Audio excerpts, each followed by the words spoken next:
Muy bien, voy a entregar información, más que una opinión en el comienzo de esta propuesta periodística, porque sin pensarlo, una parte de la dirigencia argentina se encontró con una noticia impactante a propósito de un fallo de la justicia norteamericana que instala un tema enterrado, olvidado, manoseado y transformado. Estoy hablando de la deuda externa o deuda eterna, ¿sí?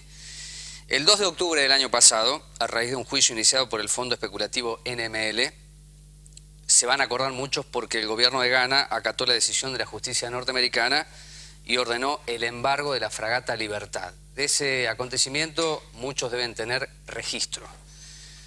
Dijo la señora Presidenta de la Nación: no vamos a aflojar al asegurar que no se le pagaría al fondo buitre que embargó la nave insignia. Luego se liberó la nave y se hizo un espectacular acto en Mar del Plata, recuperando allí la soberanía. El tercer momento, la Presidenta rechaza de plano la posibilidad de reabrir el canje de deuda para negociar con los fondos buitres. Cuarto momento, por la acción del fondo NML, el juez norteamericano Tomás Griesa ordena que la Argentina le pague a los holdout la suma de 1.333 millones de dólares más sus intereses. Capítulo 5. Ante esta situación, el ministro de Economía, Lorenzino, a pesar de la contundente negativa del gobierno de abrir el canje, reconoce que hay una obligación de parte de la Argentina y si hay algo que hizo este gobierno fue honrar la deuda, aun cuando muchos se hayan olvidado una frase de Néstor Kirchner al comienzo de la gestión que dijo: no pagaré la deuda con el hambre del pueblo. El capítulo 6, en la Cámara de Apelaciones de Nueva York, se da lo que el gobierno necesitaba en aquel momento, que era un respiro de 3 meses. Hasta antes de ayer, en donde se conoce la noticia que ahora hay que rogarle a Dios y a la Corte Suprema de Estados Unidos para que no ejecute a la Argentina, aunque esto no es de impacto inmediato, sino que hay que pensar, y por eso he invitado a Alejandro Olmos Gaona, que íbamos a charlar con él en el día de hoy. Es un historiador, es hijo para mí de un patriota como fue Alejandro Olmos, que indagó, que auscultó y que demostró cómo la deuda externa argentina era una maniobra fraudulenta de principio a fin, hasta hoy. Íbamos a charlar con él de Chevron y YPF, pero claro, tamaña definición de la Presidenta de la Nación diciendo que somos pagadores seriales, nos lleva a nosotros a tomar esa definición y preguntarnos qué es la deuda externa, que apareció en magnitud y en masividad en el año 2002 y después la propia gestión del kirchnerismo fue absorbiendo el conflicto social y con ello temas que son medulares, conceptuales, prácticos para entender en función de la pérdida de soberanía o, si quiere usted, de la más absoluta dependencia que tiene este país, como la mayoría de los países de la región. Alejandro, gracias por estar aquí. Bueno, sí, pagamos todo. ¿Cómo se vincula, y yo he hecho esta pregunta tantas veces que realizamos notas periodísticas, cómo se vincula esto a la realidad cotidiana? Porque si algo quedó claro desde el fallo que se conoce estos días, en el testimonio del ministro de Economía Lorenzino y de la señora Presidenta de la Nación, es que vamos a pagar con un elemento: se reabre el canje, entonces la ley Cerrojo ya no está encerrada. Y me pareció algo necesario charlar contigo, que la Presidenta reconoce la facultad que tiene el Congreso de la Nación para tratar deuda externa. Ahora sí tiene facultad el Congreso. Tiene ahora facultades y no las tuvo nunca, porque la realidad es que vos hizo el canje anterior, el 2010, el Congreso Nacional suspendió la ley Cerrojo, pero no le dio las facultades al gobierno para que negociara el canje que hizo. Por otro lado, Rubén, acá lo dijo Kirchner después del 2005, el canje no se reabre nunca más, por eso fue la ley Cerrojo, y todo lo que acabas de decir, ¿no es cierto? Pero claro, hoy se dice una cosa y mañana se hace otra, más allá de que el gobierno practica permanentemente el doble discurso de decir algo y hacer lo contrario. Y este tema de la deuda, ayer le escuché a la Presidenta cuando decía: somos pagadores seriales porque hemos pagado el 2002 hasta ahora 173.000 millones de dólares. A eso habría que agregarle que desde el 83 hasta ahora se han pagado más de 260.000 millones de dólares y en última información de deuda pública a diciembre, el gobierno no da las cifras a hoy, es de 209.000 millones de dólares. ¿Eso es lo que debe la Argentina? La Argentina. Ahora, hay algo que tiene que ver con una cuestión numérica. Se va la dictadura y deja una deuda de 45.000 millones. Desde la dictadura a hoy se pagan más de 260.000 y ahora se deben 209.000. O sea, indudablemente las cuentas no dan. Pero sí dan porque este sistema de la deuda permite esta acumulación permanente de intereses y las refinanciaciones permanentes. Porque una de las cosas que la presidenta no dijo, más allá de que somos pagadores seriales, es que el Estado Nacional está pagando deuda todos los años por alrededor de 10.000 millones de dólares, pero además se endeuda en 12, 13 o 14 más, porque hay parte de deuda que no puede pagar, la refinancia automáticamente en las leyes de presupuesto y entonces la deuda crece. Cuando uno ve el informe de la Secretaría de Financiamiento, ahí te das cuenta que dicen, el año 2011 la deuda creció 14.500 millones de dólares. En el año 2012 la deuda ha crecido 10.000 millones de dólares. Entonces, pregunta, ¿dónde está el desendeudamiento? El problema es que todas estas cuestiones numéricas, crípticas y económicas no trascienden a los maestros, empleados, laburantes. Es decir, esto se maneja en ámbitos muy cerrados y lo que trasciende es el discurso. Como hemos hablado muchas veces, se habla contra el Fondo Monetario Internacional y hace 3 meses se lo acaba de capitalizar en 5.000 millones de dólares.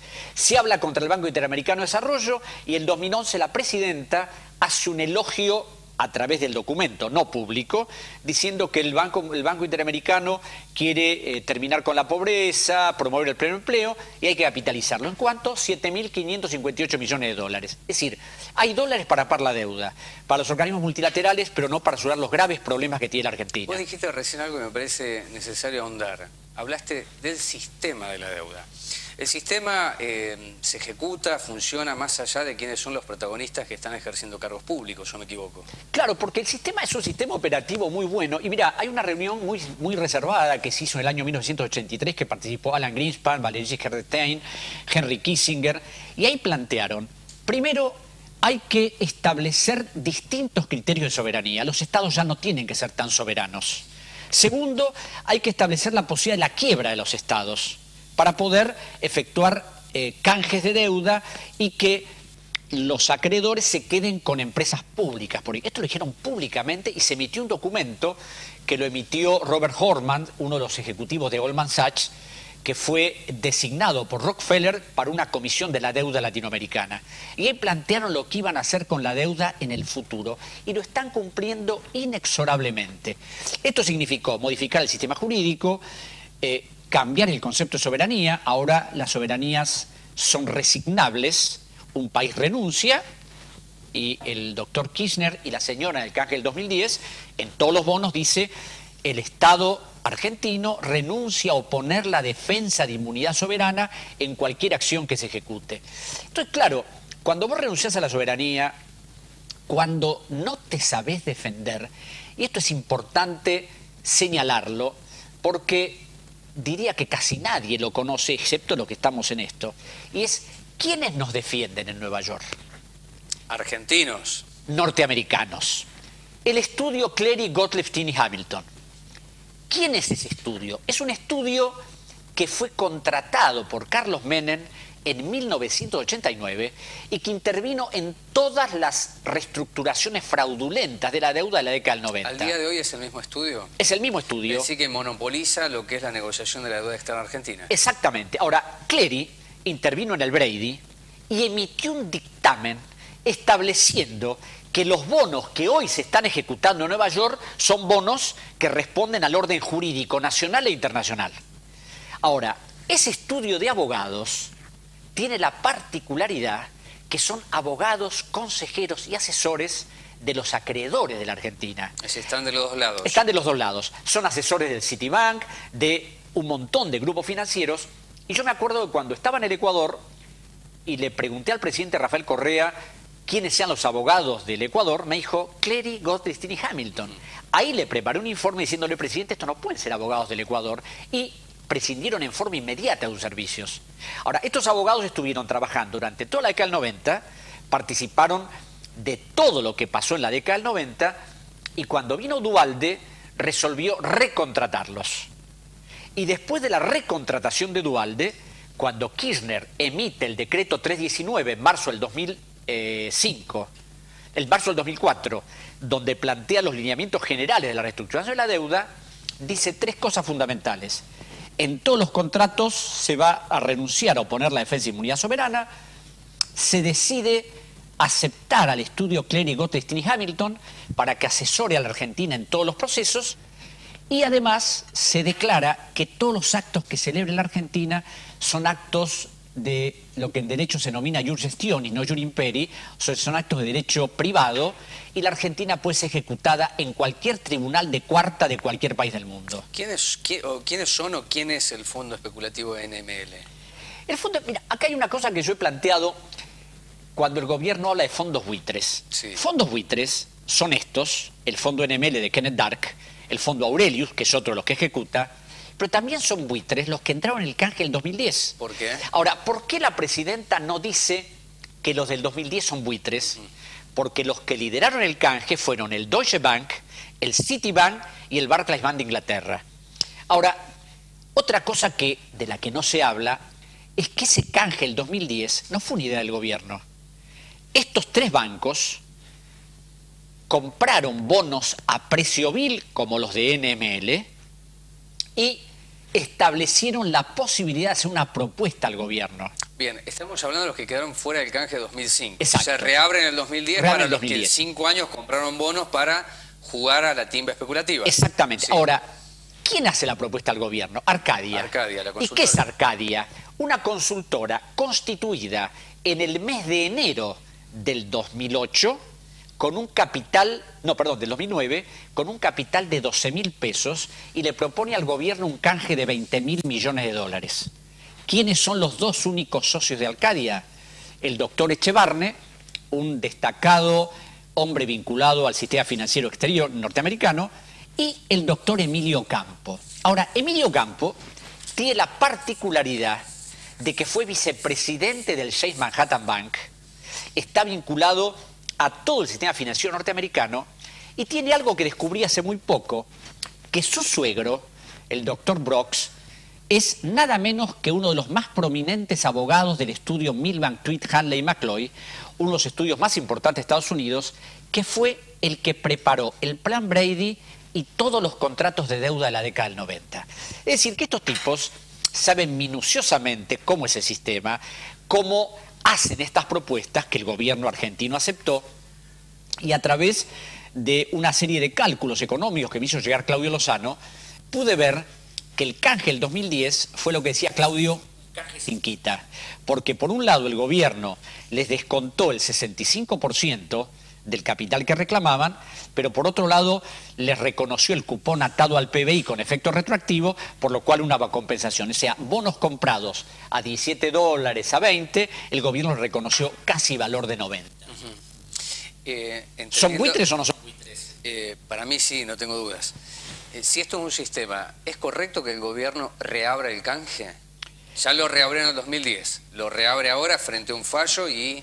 ¿Vos te imaginabas pedirle por favor a Dios y a la Corte Suprema de Justicia de Estados Unidos? ¿Te lo imaginaste alguna vez? No, nunca me lo imaginé, ¿no? Como tampoco me imaginé, yo le mandé una carta a la Presidenta de la Nación en el 2010, planteándole todo lo que era el proceso de deuda que estaba haciendo materia de una investigación judicial, y decía algo que ella como abogada debía conocer, que una deuda sospechada, imputada de fraudulencia en la Justicia Federal, con un fallo ya dictado respecto a la deuda de la dictadura, determinaba que por una cuestión de prudencia el gobierno debiera abstenerse de negociar hasta que la justicia se expidiera.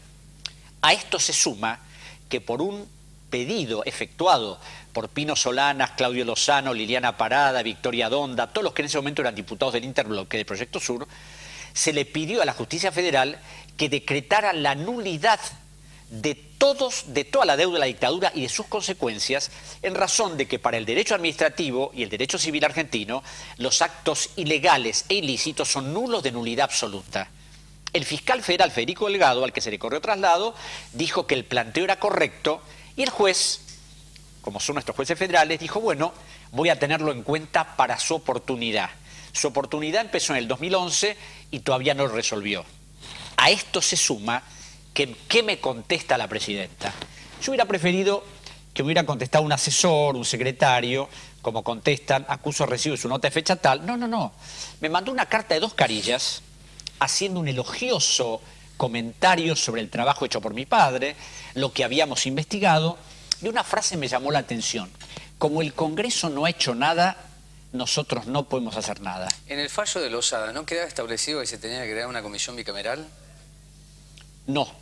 El juez mandó el tema a la Cámara de Diputados y a la Cámara de Senadores para que ellos se hicieran cargo de esto. Año 2002. Año 2000. Año 2000. Año 2000. El Congreso nunca hizo nada y cuando nosotros presentamos un proyecto de creación de una comisión bicameral en el año 2010, hubo, después de permanentes obstrucciones del oficialismo kirchnerista, resolución favorable de la Comisión de Peticiones y de Presupuesto y Hacienda. Nunca se trató. Ese proyecto perdió estado parlamentario en el 2011 y lo presentamos el año pasado de nuevo. El gobierno decidió no tratarlo y por el artículo 109 del reglamento de la Cámara es obligatorio que con la firma de 3 diputados tengan obligación de insertarlo. Bueno, se presentó una nota, se presentó la otra y hace pocos meses el diputado Kunkel me citó para que explicara el proyecto. ¿Qué había que explicar? Nada.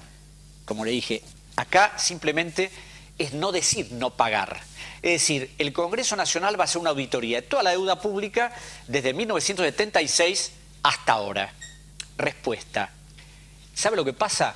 Que como ustedes plantean en el proyecto que se va a tomar como base la investigación de la justicia federal, nosotros creemos que crear una comisión sería interferir en la acción de la justicia. A lo que contesté, perdón, esto no es interferir, sino que a la justicia le vamos a pedir copia de la documentación para que la comisión no empiece de cero, sino que tenga una base operativa muy concreta. El tema, Rubén, es que el gobierno no tiene la menor intención de cuestionar esto, porque más allá del discurso se negocia con la Barrick Gold de Canadá, se negocia ahora con Chevron a través de un convenio secreto, confidencial, permitido por un decreto 929 del 11 de julio, que es el paradigma de Chevron, o sea, es un decreto hecho para que Chevron haga lo que quiera. Y bueno, entonces cuando vos tenés esta forma de encarar la acción política, de decir A y hacer B, donde no trascienden cosas fundamentales que se firman, porque siempre son confidenciales y secretas, al extremo que ahora la legislatura de Neuquén va a aprobar el decreto 1208 enviado por el gobernador Zapac, pero no puede aprobar, no puede saber qué hay en el contrato, porque el contrato es confidencial.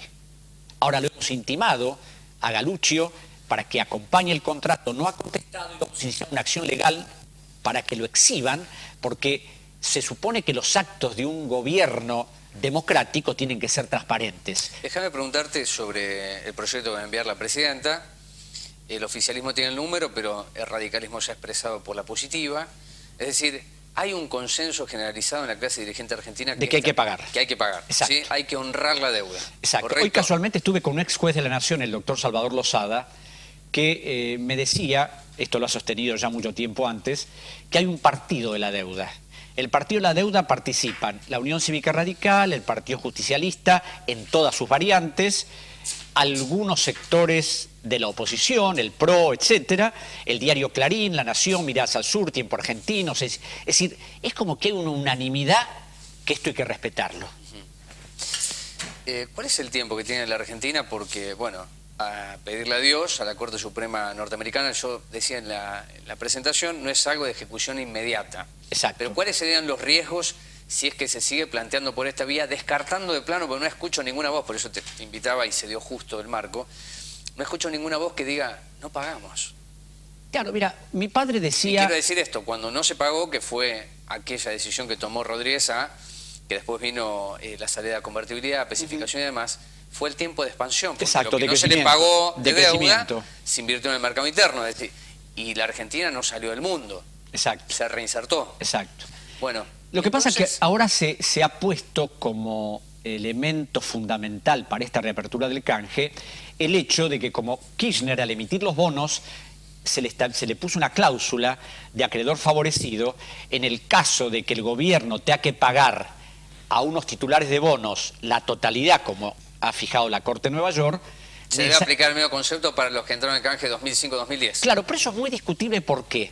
porque eso sería en caso de que el gobierno voluntariamente quiera pagar a unos acreedores en desmedro de otros. No estaría obligado el gobierno si es un fallo... Si es un fallo de la justicia. Pero bueno, como acá la intención es pagar, entonces es como que dicen, no, si no hacemos esto... Por otro lado, me parece un poco absurdo, te explico por qué.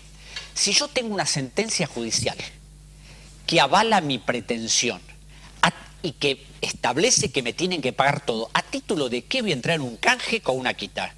Por un lado. Por otro lado, hay otro proyecto por el cual, para evitar posibles embargos, el gobierno argentino va a decirle a los que entraron en el canje del 2010, les cambiamos el lugar de pago. En vez de pagar en Nueva York, vamos a pagarles en la Argentina. ¿Eso qué significa? Cambiar la legislación. Yo pregunto, un acreedor que tiene un título que ha sido respetado escrupulosamente, ¿va a aceptar cambiar de jurisdicción con la posibilidad de que ante un problema aquí no pueda cobrarle a nadie? ¿O se va a quedar con lo que tiene firmado? Porque estamos hablando de materia especulativa. Exacto. No estamos hablando de eso. Sí. No estamos hablando de un sistema de que a lo largo de la historia no solamente ha generado millones y millones de dólares que se fueron pagando la Argentina, sino un sistema de disciplinamiento. ¿No es esto lo que estamos hablando? Y que a ellos les ha funcionado muy bien. Porque hasta ahora han conseguido invariablemente todo lo que han querido. Y claro, es un sistema que a mí me llama la atención porque más allá del discurso nadie se le ha atrevido. Y yo tengo la experiencia en Ecuador cuando podríamos haber hecho una cosa y Correa decidió hacer otra, y otros casos de otros países latinoamericanos que hablan contra Estados Unidos pero emiten títulos de deuda soberana, se someten a la jurisdicción norteamericana. Es como que este sistema de la deuda es parte del sistema, es parte concreta del sistema capitalista, y nadie se atreve a enfrentarlo. Entonces, nosotros podemos tener apoyos solidarios en materia política, podemos tener solidaridades en el caso de que un presidente quiera ser destituido, como pasó con Evo Morales o con Correa cuando atentaron en el año 2011. Otra cosa muy distinta es cuando entramos en el negocio y en el sistema financiero. Ahí no hay solidaridades, ahí tenemos que cumplir escrupulosamente con lo pactado y, fundamentalmente, lo pactado tiene que ver con lo que quieren y exigen los acreedores, y ningún país, sin excepción, se ha atrevido a cuestionar esto. Gracias por venir hasta Moreno, y supongo que te van a llamar todos estos días. Bueno, hoy he recibido a la mañana llamados de todas las radios, por supuesto, para ver. Y claro, yo, cuando a veces planteo estas cosas, digo, evidentemente esto es un poco de locura mía, ¿no? Y siempre recuerdo una frase de una obra admirable del dramaturgo noruego, Henrik Ibsen, que en un momento dado, cuando ve la locura de un pueblo, donde todos están inmersos en un delirio total y él sabe que eso es producto de una catástrofe inminente, dice una frase que siempre me quedó: cuando en un pueblo todos están locos, el cuerdo es el loco. Gracias por estar aquí. Yo voy a decir esto: la semana pasada, charlando con un viejo militante peronista, Jorge Rulli, que es integrante del grupo de Reflexión Rural, me hizo ver algo positivo de algo que efectivamente no estaba a mi alcance observarlo. Yo le decía a Rulli que en Santa Cruz no estaban los titulares reunidos con la presidenta. No estaba Elstein, no estaba Wertheim, no estaba el grupo Roggio, no estaba Paolo Roca. Digamos, la lista es interminable. Es decir, los que tienen poder. Y me dijo Rulli algo que lo voy a tomar para el cierre de la charla con Alejandro. Me dijo, bueno, no están los titulares verdaderos, pero hay titulares. Pero además de ello, es la primera vez que se expresa cabalmente que el poder reside allí, en los representantes de las cámaras. Frente a la definición de ayer de la señora Presidenta de la Nación, quiero decir que esta vocación irrefrenable de pago nos permite a nosotros decirles a ustedes que existe una deuda externa y eterna que nos condena hasta tanto no peleemos soberanamente por lo que es nuestro. Pausa la primera y luego viene Jorge Ceballos a charlar con nosotros, y ya está el senador Aníbal Acef para hablar de lo que se va a vivir de aquí hasta octubre en las elecciones ya generales para elegir nuevas autoridades de Cámara. Ya venimos.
Hola, la Argentina necesita de tu participación.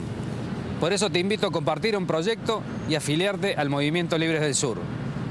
Es tiempo de sumar.